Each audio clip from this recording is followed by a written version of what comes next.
Good afternoon, everyone, and welcome to our second LHD webinar hosted by the Regional Support Centers of the Children and Youth with Special Healthcare Needs project funded by the New York State Department of Health.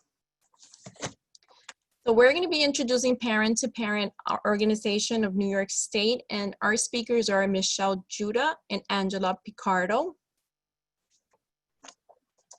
The title of our webinar is Families and Professional Partnerships. Michelle Judah was appointed as Executive Director of Parent-to-Parent of New York State in 2014, employed by the organization since 2008. She was initially responsible for directing the work of the Family-to-Family Health Information Center, which is federally funded by the Maternal Child Health Bureau to serve families of children with special health care needs. Michelle has a bachelor's degree in psychology from Canisius College in Buffalo, New York, and completed a fellowship in maternal child health, public health leadership at the University of North Carolina, Chapel Hill. Michelle and her husband are the parents of two sons, both of whom were born prematurely. When her first son was born, he required NICU care more than 125 miles from the family's rural home. Michelle's younger son was adopted from foster care and required skilled nursing services at the time of his adoption. More recently, Michelle has been a support to her youngest son in planning for his transition to adult services. After many years as his advocate within health education and community-based service systems to meet his complex medical and developmental needs. Welcome, Michelle. Thank you. Thank you. Would you like me to get started now, Miriam, or are you going to introduce? I will introduce her once. Let me stop sharing my screen.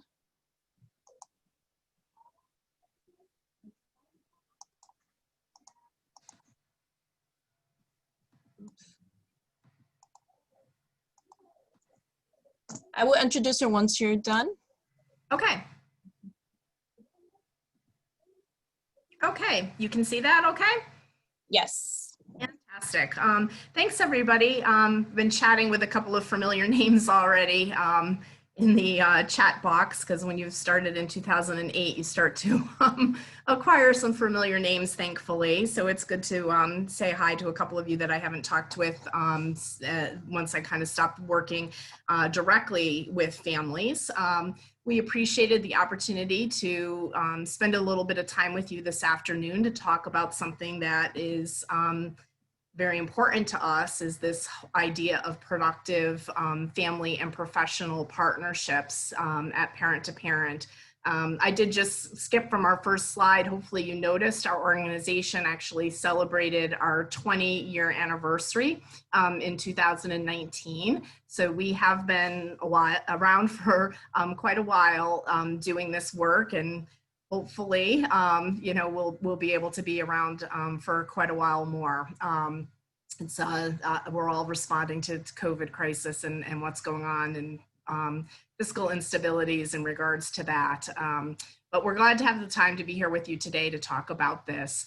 I wanted to start by just sharing, you know, many times if you're introducing your organization, you might talk about the mission statement.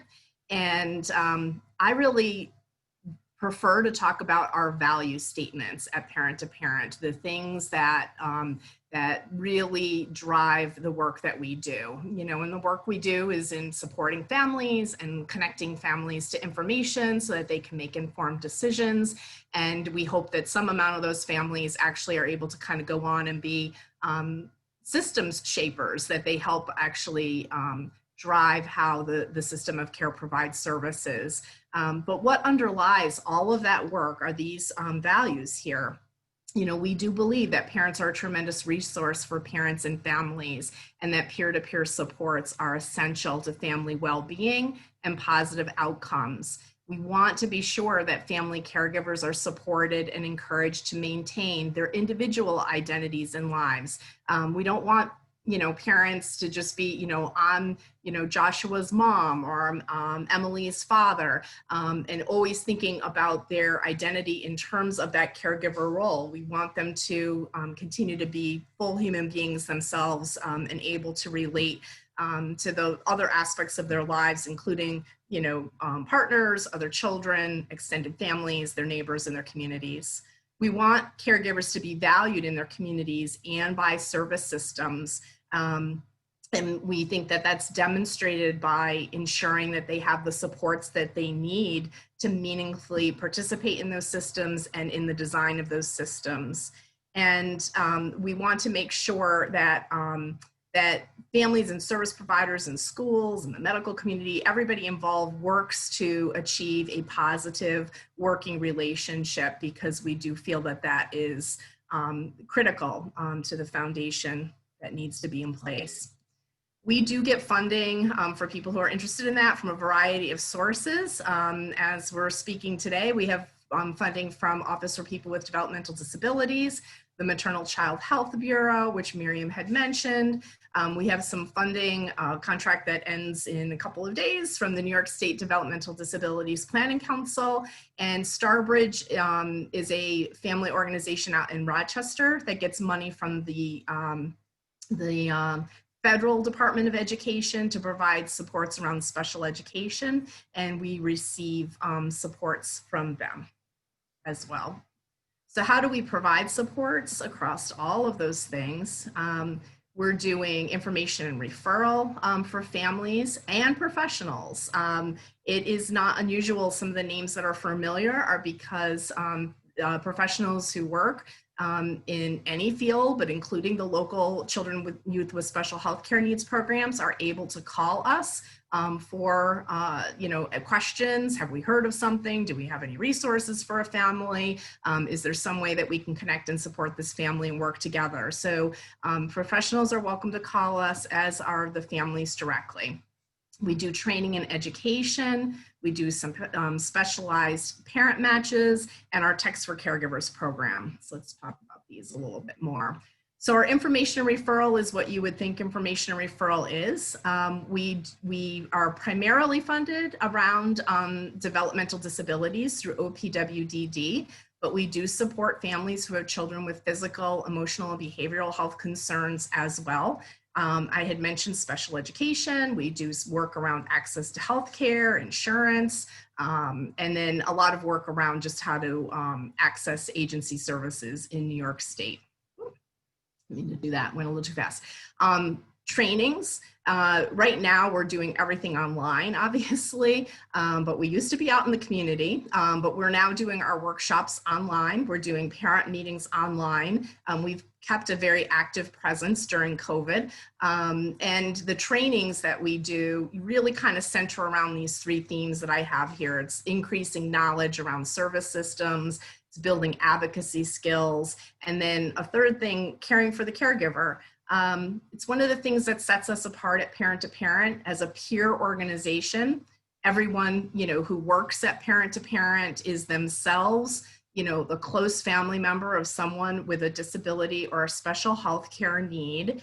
And our focus is really on that caregiver, and it's on the family system. It's not so much on the child with the disability or the special health care need and the services that they need. It's really in supporting that caregiver. And we know that caregivers, you can look at the research, a lot of great work's been done at the national level through the Office of Aging about caregiver issues. And the work is applicable to families who are caring for children with disabilities and special health care needs as well. Higher levels of depression and anxiety and difficulties with jobs, families falling into poverty. It's a difficult road. And so we're an organization that says, how are you doing? Tell me how you're doing as the mom or the dad or the grandma or the foster parent, whoever is serving in that family caregiver role. When they give us a call, we're able to ask that question, because that really is our focus. They usually call us because they have a need or a question very specific to the child, and we'll help with that. but then we want to know how they're doing and we want to support them as well. So we do a whole series of trainings on understanding feelings related to parenting a child with a disability, preventing and managing stress. So we have a whole series related to that. I'm not going to go into too much about our parent matching program, but basically we do have a program that takes volunteers. These are families who have been on the road of the parenting journey for a little while, have figured out how to kind of turn that initial reaction of, oh my gosh, what am I going to do, into, you know, a family that's thriving. And those stories and those examples provide a lot of hope for families who just have a new diagnosis, or families who are going through a new transition point with their child. And families tend to want to give back. They want to help each other, and they feel they get something by doing that, by being connected to other families themselves. So these families volunteer, and we put them through a training to provide one-to-one support to families who call and request to be connected with another family member. We're we're linked statewide to do this. We have multiple offices, regional offices across the state. We're linked to Parent USA, so we can connect to trained support parents across the country if we need a specific diagnosis or something that we aren't able to fill on our own through our own network. Generally, these connections happen over telephone, so COVID hasn't really changed too much of what's happening in regards to that. And the primary function is really listen and to be there to support somebody in their journey. Support parents are trained that they're not to provide medical advice or professional counseling. So they know that they're just there to kind of be somebody who's kind of on that emotional journey with somebody.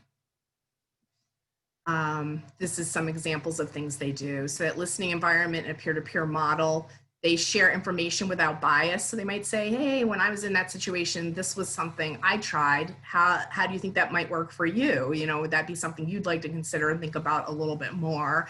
But they're trained to recognize that different families will respond and find different solutions to the same problems.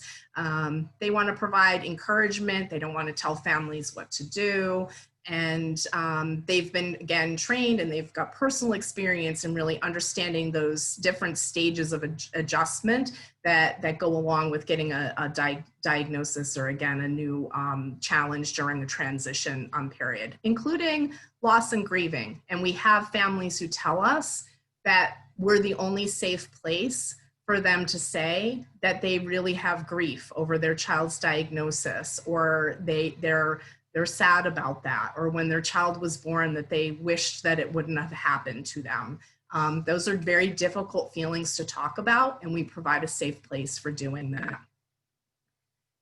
We also hope in the work that we're doing, that we're building family leadership skills, that the education and training that we give them initially is for the families to kind of take care of their own family system. But we recognize that there'll be, you know, that's a phase of family leadership, right? Is taking care of your own family and learning how to do that. There will be families who have an interest in expanding that further and getting involved in their communities, maybe on a regional basis, a statewide basis, or a national basis. And we like to be there to help those families be connected to those opportunities and be supported during those opportunities. And we think that it's very important for us that we have these connections with national family-led organizations and other community-based organizations, so that we're constantly learning from each other, learning what's happening in other parts of the country, how they're responding to certain systems issues that we're all facing, and that we're able to kind of support that in the work that we do on building systems here in New York State. Next for Caregivers is one of our newest programs, and it is going to continue past our funding through the Developmental Disabilities Planning Council. They were the funding that we had through them was specifically for this program. You guys are health people, so many of you in the listening audience here might be familiar with Text for Babies. This was really modeled on that. It is meant to give messages about self-care and stress management to family caregivers in a timely way, tailored to what their caregiving experience is, and, you know, kind of an easy to deliver and digest, you know, short snippets that show up on the phone, which is, you know, kind of a ubiquitous thing nowadays. Many people have a cell phone who might not even have a computer at home. These messages are available in English and Spanish. They are customized based on the needs of the family caregivers. So we have a group that's for dads. We have some subgroups that are for like new diagnosis or medically fragile, transitioning out of high school, so that the messages are kind of geared to where the user is on their caregiving journey. There are no costs to the user. They're paid for through the grant we had with DDPC and now through our organization. And we really are, you know, the goal here is to reduce isolation and have people reporting better health and well-being outcomes because of this, which has definitely happened. There's been a shift in how people prioritize the importance of self-care as a caregiver.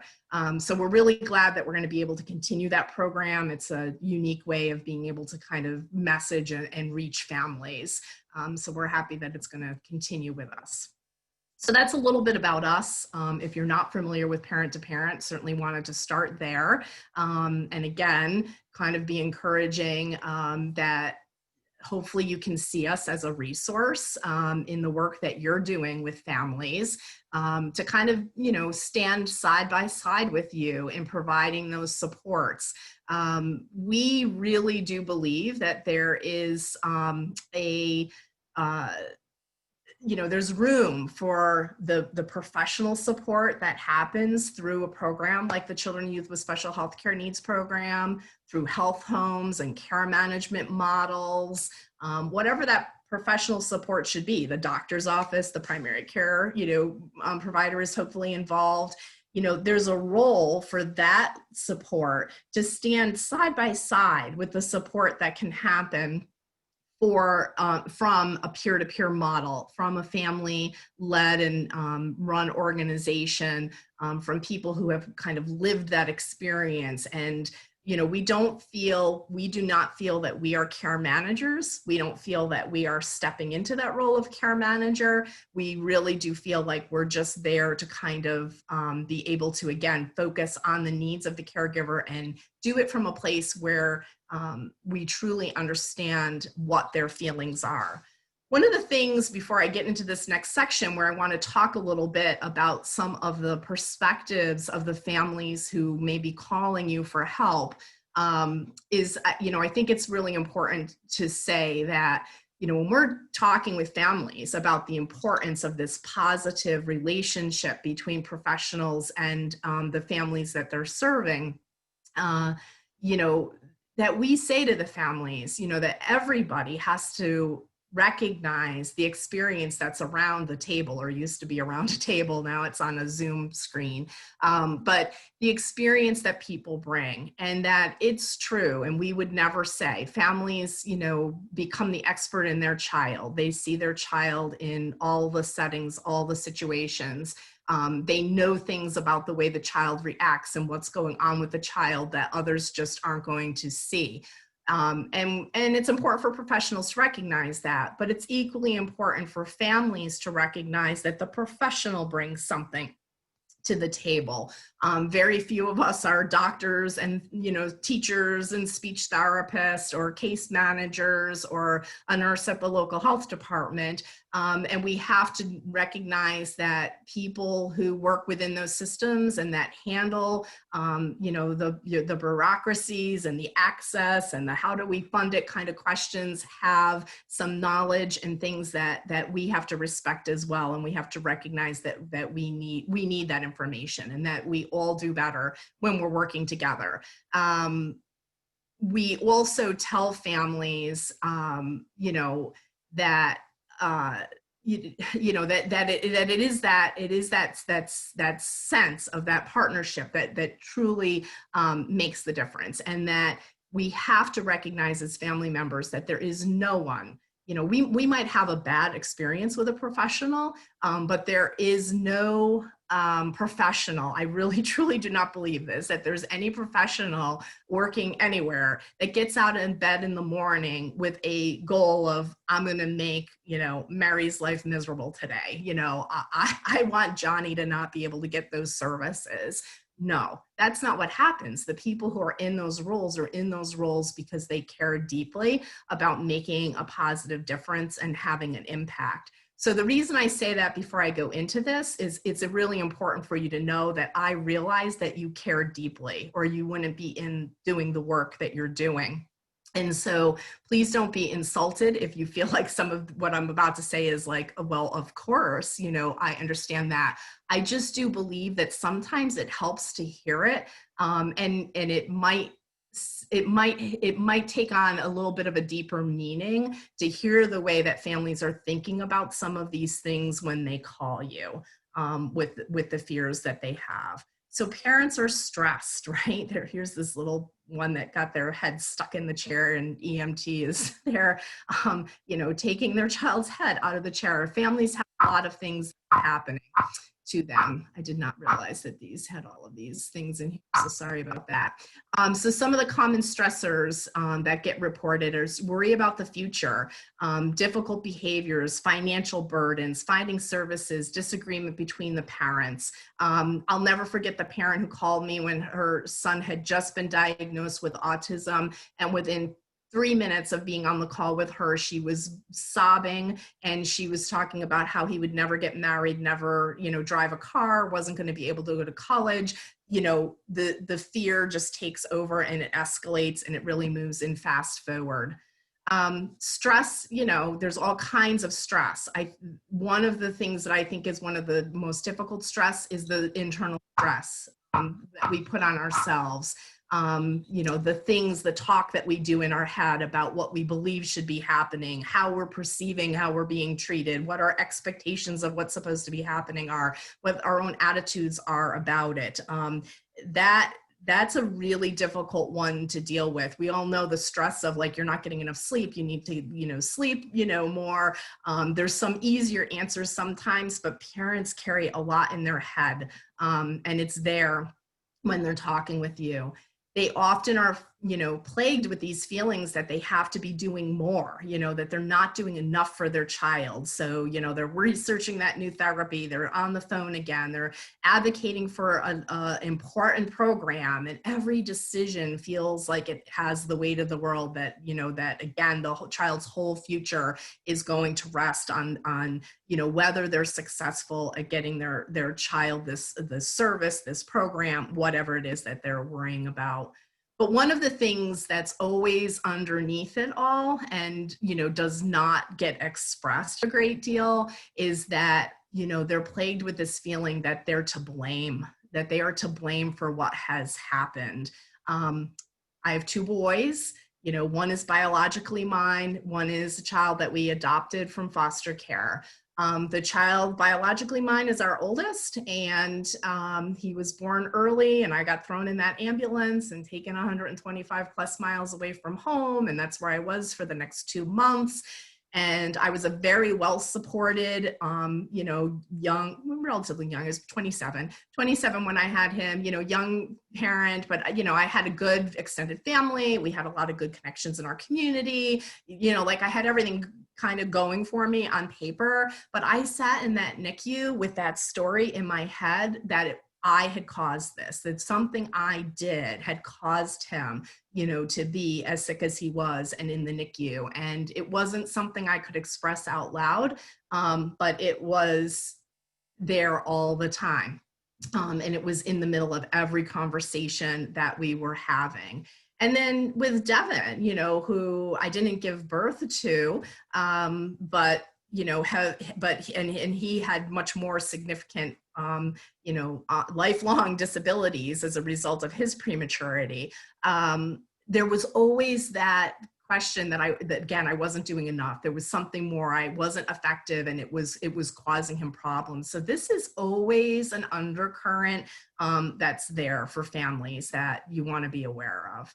And then you've all heard this, that parents of kids with special needs, are, acting as the case manager, the nurse, the therapist, the advocate, the teacher. They've got a little bit of everything, even if there are professional people that are in those roles, and they're trying to keep track of all of those roles, along with, again, all those other identity pieces that they have as part of their lives that are outside of their caregiving experience. So we're asking them to do all of this with, usually no formal training. They might not have great childcare. They're feeling homebound and isolated, very common, no time to keep themselves healthy, to participate in those self-care activities. They're feeling guilty about their other kids because there's limited time there. They can't maintain other relationships, but they have all this stress on them and all these other things that are happening and going on at the same time when they give you a call. So how do we help, in a circumstance like that, when they have that going on? And I really believe the answer to this is it's all about family-centered care. And the reason I say it like that is when I started off, not long after I started my journey working at Parent to Parent in 2008, my son was in his second year of kindergarten when I did that. He had repeated kindergarten.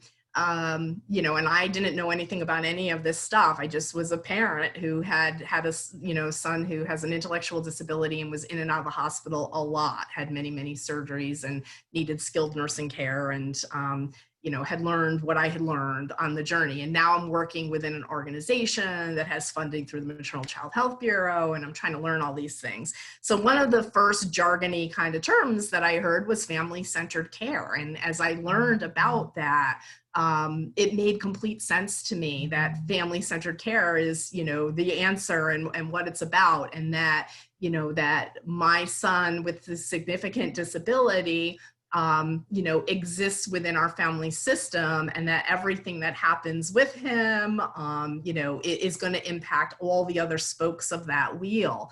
It made sense to me as a granddaughter, and my grandparents were very sick, and I was very involved in taking care of them. And, anything that happened at their primary care physician, ended up impacting my mom and I as well. And we were a critical piece to supporting them and keeping them in the community as long as we were able to, so it just completely made sense. And then, not there long after came, person-centered planning, person-centered care. And believe me, my son, he's transitioned, he graduated from high school. He's actually living in an apartment right now.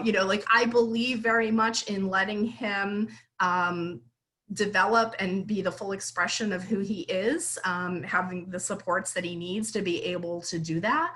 I want him driving the bus. I want him making decisions about his life. It's about him. So I completely get the values of person-centered care, but the reality is that none of these kids can function outside of their family. And even as my son becomes an adult, he's 19 now, even as he becomes an adult, he's still going to rely on family, the same way my grandparents relied on my mother and I to meet their needs. So to me, we really should always be talking about the family-centeredness of things. And I think if anything, the COVID emergency and I'll speak again from what I know best in the developmental disability world, has really highlighted that. Many people lost access to services, day programs, things that had been going on to support them.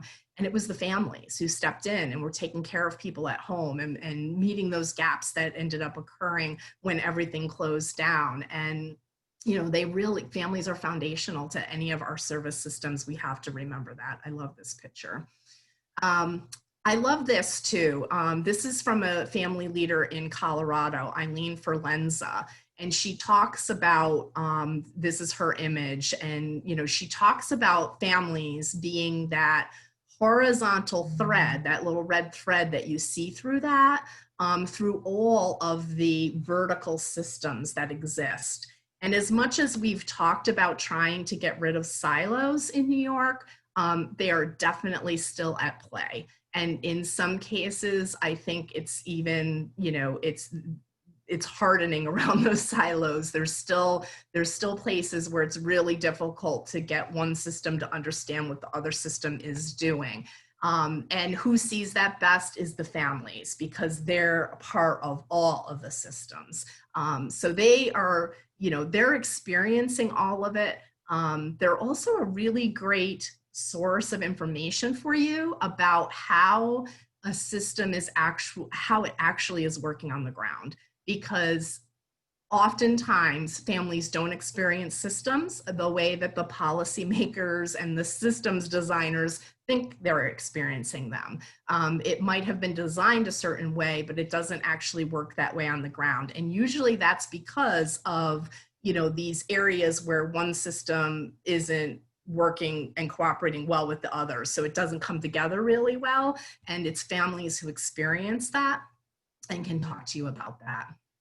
So when you're thinking about how do I, when I'm in these interactions that I have with families, how can I make things better, as a professional who cares and wants to do a good job? And a few years ago, we actually kind of crowdsourced some information from families. So this isn't my work, it's information that we received from families about what they wished professionals knew when dealing and interacting with them. And we actually have a long list. I picked a few out to show you. So again, coming from the families, listen to me, don't just hear, you've got to know that they're really worried when they call you and they don't know what to ask. One of the things that I see happen again and again is that when, and again, good-hearted and intentioned people, when you've worked within a system for a long time, you know the language, you know the key words, you know the magic words that people need to say to have the other person understand what they're asking for, because our systems are so complicated, and that's not the fault of anyone on this call. It just is the way that it is. There's so many layers. It's such a jigsaw puzzle. And so it does help when a family knows that they're calling and asking for a very, like I need an OPWDD, HCPS waiver, they know exactly what they're asking for when they show up at the Department of Social Services to get Medicaid. And there's other, examples we could all come up with like that. But the reality is most families don't know the code. They don't know the thing they need to ask for. So knowing that you can make a huge difference to families by just sticking in the conversation with them to really get to the heart of what is it that they need so that you can get them connected to the right program for them is really helpful. And the plain language thing is really, really important, so knowing that they're under a lot of stress, trying to reduce that by talking to them in language that everybody can understand. And Angela will talk a little bit about language access when she gets there. Understanding that the best support comes from other parents who are raising children. Again, they understand that emotional journey that families have been on. I believe that all of you have been kind of aware, that there was some surveys done a few years ago through early intervention, about, what would make this experience better. And overwhelmingly, the response came back to connect us to other families, connect me to somebody who understands. And I can tell you, running the organization, we have some administrative people who don't have children with special health care needs. And if somebody ends up on the phone with them, they know it. I have had families be like, I don't know who that was, but I know, I was kind of surprised to get them at parent to parent. They did not understand what I was talking about. Families can sense that difference between somebody who's lived the experience and somebody who just really understands really well how the systems are supposed to work. So it makes that difference to have that emotional connection that happens for families. And the sooner you can do that, the better for them. It's so important for families to get told that they haven't done anything wrong. Whenever you have that opportunity to bolster up a family and tell them what they're doing right and that their persistence is great and that it really matters, it's so important to do that. And to sometimes say, look, this isn't your fault. You are doing everything that you can, and it's really important that you take care of yourself as well. Those are really magical words to a family when they're calling and asking for help. Another really interesting thing is, many families will clamor for wanting to be involved and wanting to be connected to the, be informed decision makers. I want to be part of the decisions that are happening. I want to decide. I want to have control. But there's also families for whom that's really scary. And even the families who are saying they want to, it's scary. When you have to decide if your child's going to have the surgery or not have the surgery, that's a really, really scary moment. So recognizing and working with the family to find out what level of decision-making do they want to have? How much support do they want to get from you? How can you be most helpful? Is it as an information gatherer? Is it helping them think through, the choices that they have, and kind of support them where they're at with it, and realize that it's a double-edged sword having that kind of control. We all hear about being culturally sensitive, communicating in language, considering their well-being. You want to make people feel comfortable each and every time. Every contact you have is a chance to get it right in building that relationship. Ask them how they're doing. You'll be very, surprised at what you hear. And it just means so much to the family that you're thinking about the impact on them as well. And then always remember, the families are always busy too. They're busy. The folks in the agency are busy. Having a good understanding of how that works on each side is always helpful and important. And these last two are really, really important ones. If there's something that you don't know, say that you don't know it. Families, believe me, they are very used to dealing with feelings of being unsure, confused, fearful. They would rather have you be really honest and say, I really don't know. Let me work, let me see. Or I don't even know where to start to get that answer, but I'm going to try. Let them know that. They will appreciate that honesty. They'll have respect for you, and they'll work with you on it. I think a lot of times families realize that the problems they're bringing, they don't have easy solutions, right? The easy ones are great. We all feel good when somebody just doesn't know how to get access to something. They don't know about the health insurance exchange. We can give them that information. But many of these folks calling you are really good advocates who have worked really hard. And the fact of the matter is there just isn't an answer. The system doesn't have an answer for them. It's not set up to meet their problem. Those can be hard calls. It's important, keep following up with those families because that means a great deal to them. They will accept that there isn't an answer. They can hear that from you, but to know that you remember them, you haven't forgotten about them, and that you're standing there with them in the midst of the, kind of muckiness that can be when we don't have a good answer for somebody, will mean a great deal to them. So my last bit here is just kind of talking about when you're working with family-led organizations, why that can be important. You have limited time. You have a million balls that you're juggling yourselves in the work that you're doing.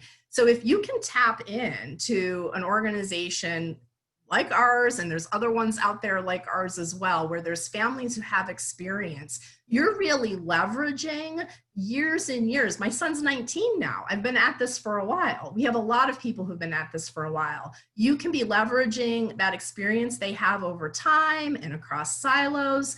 There's only so much you can learn about the way things work on the ground, but families who've experienced might know something you don't know. And likewise, you might be able to teach them something they don't know. So you're just giving yourself extra capacity, I believe, when you're asking, families who have lived through, if they've heard of anything, know of anything that might be able to help a family. We've already talked about people being more satisfied. Obviously, families that are well supported and connected are going to have kids that have improved outcomes, which is what, we're looking for. It's going to help you reach underserved families. And again, we'll let Angela talk a little bit about that. And then I had also mentioned, like, these families, they know what's actually happening on the ground. And if you're a program planner where you sit in your agency, to have that kind of information and to, as I said, you got to really stick with the families through the stories to pull out the nuggets that you need, because they might not have the language to make it easy for you to hear it. But if you're able to spend a little time doing that, they really are going to point to what's working and not working and what might need to change in terms of those systems. But, I just always think, like, the people working at the state agencies and the local counties, you're the content experts on how to get access, what needs to happen to get into the service system.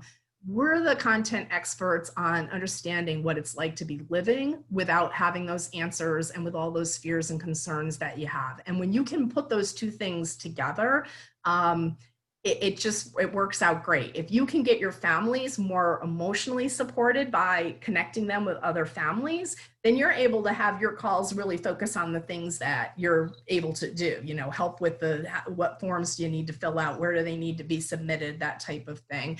And vice versa, when we have that good partnership, we know where to go for those kind of answers and that kind of help, but we're able to help with those emotional well-being needs. So that's why we think it's really important to work very closely together.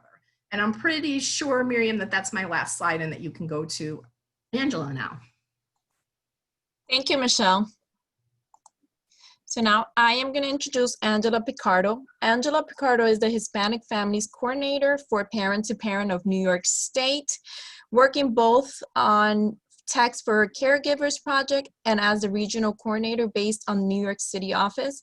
Angela immigrated from Peru, where she graduated from Cayetano Heredia Peruvian University, Arzobispo Loyola Nursing School as a registered nurse. 17 years ago, Angela's son was diagnosed with autism, and for the last 15 years, she has been involved in organizations that advocate for people with special needs, including Group Residents of Westchester GROW, the Community Advisory Committee, and Westchester and the New Rochelle School District, PTSA, and SEPTA. Angela has served as a parent member for the Community on Special Education, CPSC, and CSC, the Westchester County Local Early Intervention Coordinating Council, and a support Parent for Parent to Parents of New York City Parent Match Program. Welcome, Angela. Thank you. Thank you so much for the invitation and the opportunity to share with you the unique needs and experience of Spanish-speaking families. It is important for all of you that keep in mind when you meet and work with caregivers, they are newcomers to this country. So English is going to be always the second language for them.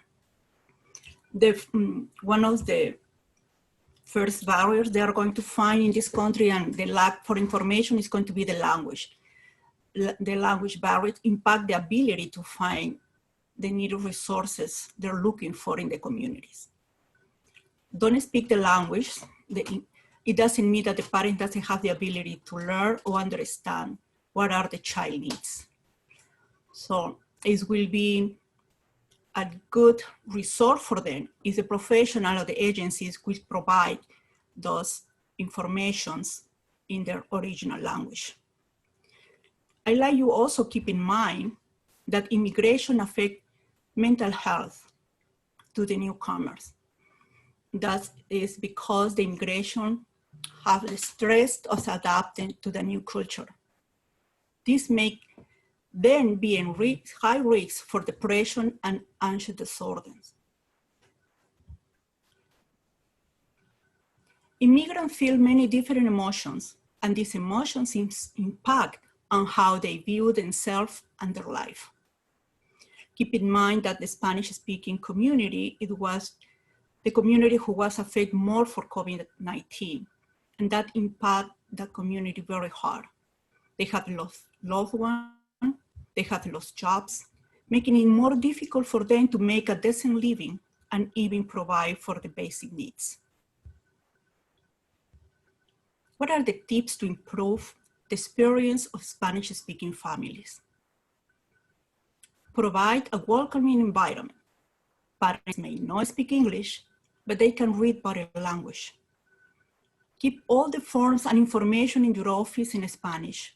Tell the people who provide these materials that you need them in Spanish. Collaborate with organizations that have a Spanish-speaking representative to understand the culture and connect family caregivers to each other. Connecting families to other Spanish-speaking families for support help the family share experience and solve problems together. It increases their trust in your agency. They can feel free to talk, laugh, share information, and help each other, not just with information, but emotionally. And if you allow me, I would like to share a little bit of my experience like a newcomer to this country 20 years ago. When my child was diagnosed with autism, having the resources in my area, Hudson Valley, allowed me to give back to the community later on, support my child the way he needs the support, and be educated to how to navigate the system. Having the resources in my original language was a very good help for myself and opened me the opportunity to now help families through Parent to Parent of New York State. So I encourage you, professionals, please try to figure out a way you could get all your informations possible in Spanish to help the caregivers navigate the system and help them to make the better decisions for the care of their children with special needs. Thank you for your time. Angela, can you tell them a little bit about the group that you have that's meeting? Because I think what you just said is so important, that because you were able to get assistance and get connected to some people who helped you understand how the services worked, you're now impacting like at least 25 to 30 people a week, right? Tell them a little bit about that. Yeah, we host a parent group every Wednesday at 6 o'clock,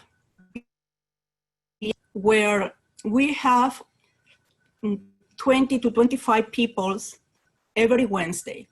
Those people, let me remind you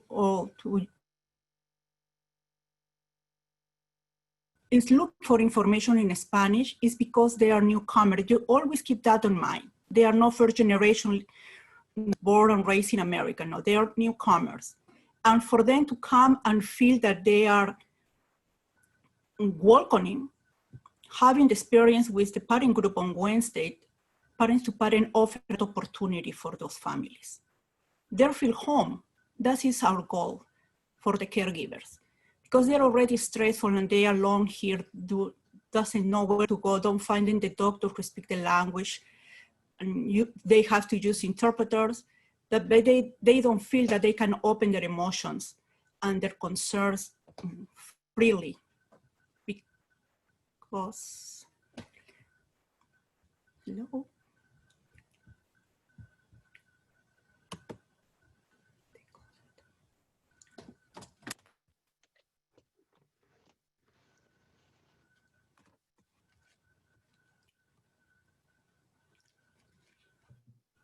Looks like we lost her screen there. One of the things that I will share is an experience that we had with another Spanish-speaking coordinator who actually lived in New York City and ended up moving up to the Albany area. So she had immigrated.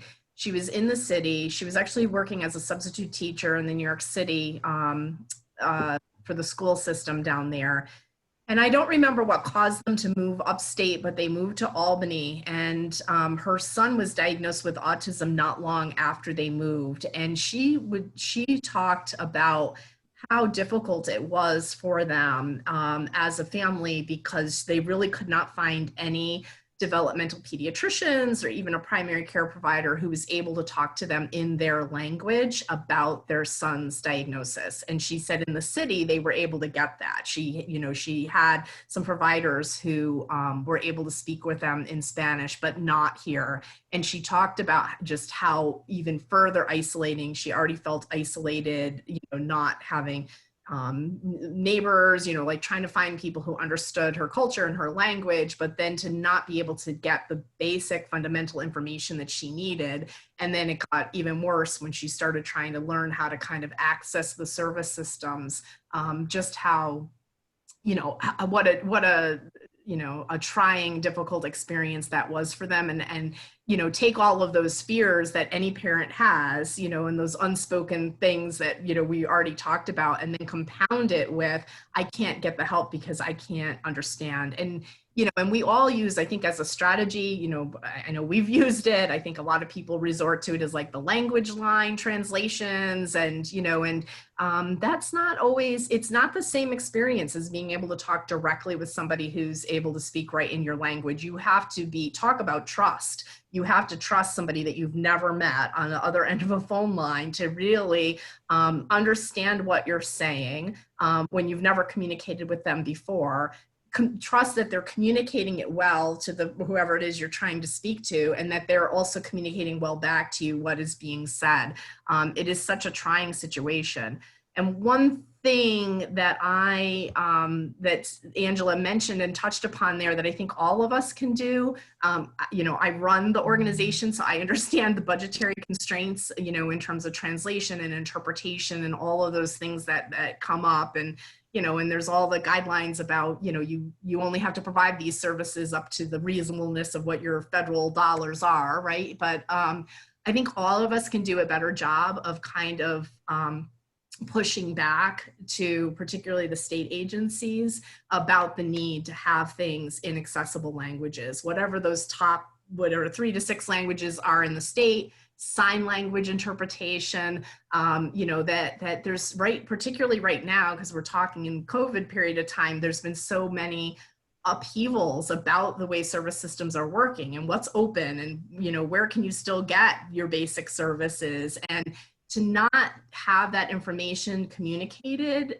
in multiple languages and in ways that people can have access and be part of getting those important notifications is just like, we need to do better. And so, I'm always trying to, there's a limit to what I can do at Parent to Parent, but I'm always trying to go to the people that are producing some of these brochures and guides and, the administrative directives about, again, what's opened and closed and how you're going to get your care. Let's make sure in a timely way that these things are also posted in alternate languages for people. Thank you, Michelle. Sure. Thank you, Michelle, and thank you, Angela. So we're going to open it up. We still have a few minutes. If anyone has any questions, feel free. You can also put it in the chat box if you feel comfortable doing that.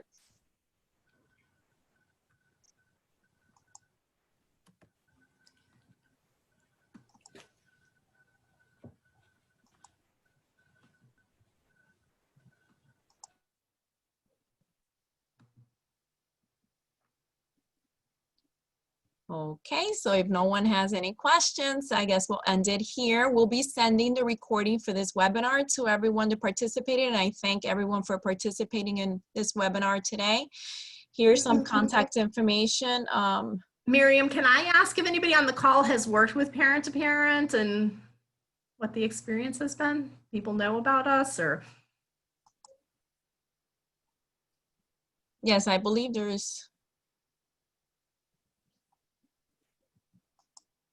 there are some people that have worked with Parent to Parent on this call today. Or any other thoughts about, if you've seen things in terms of connecting families to other families? Yes, Mari.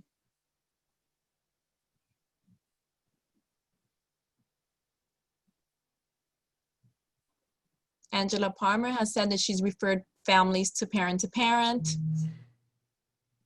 So if you go to our, just so that people know, if you go to our website, which the address is on that last slide there, there is a tab up at the top that talks about offices. If you click there, you'll get to our regional offices and you can find the office that's closest to you. Our business office, I'm located up in Schenectady, but we do have offices all across the state with regional coordinators who know the lay of the land in your area. So you can get connected you know, through that to somebody who's in your area and is going to be, you know, best able to support the families that are close to you. So that's the, you know, it's making that connection to the coordinator. There is no charge. We don't have to do an eligibility screen. We're just able to provide support. So that's kind of nice. So Esther says that she's worked with the New York City office and has great collaborative relationship with parent to parent. Barbara as well. I have worked with P2P. I am also parent to parent support parent. So quite a few people have worked with parent to parent. So we'll be sending the recording as well as the resource information to everyone.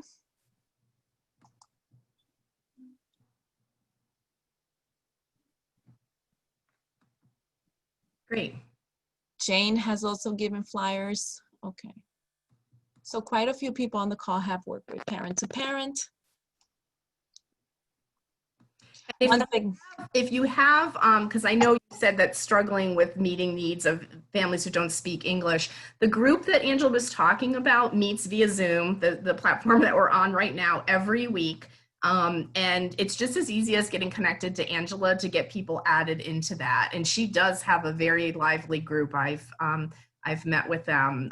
It's quite a few people, and they have a very engaged conversation for anywhere from 2 to 3 hours every week, and it's making a big difference for the families to have that kind of connection. So I just want to make clear that it's not a closed group. You don't have to be part of something in order to join that. You can just reach out to Angela if you know families that would benefit.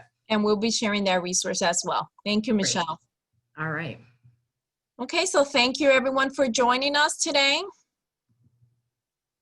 Thank you. Thank you. Thank you, Michelle. Thank you, Angela. All right. Bye-bye. Thank you.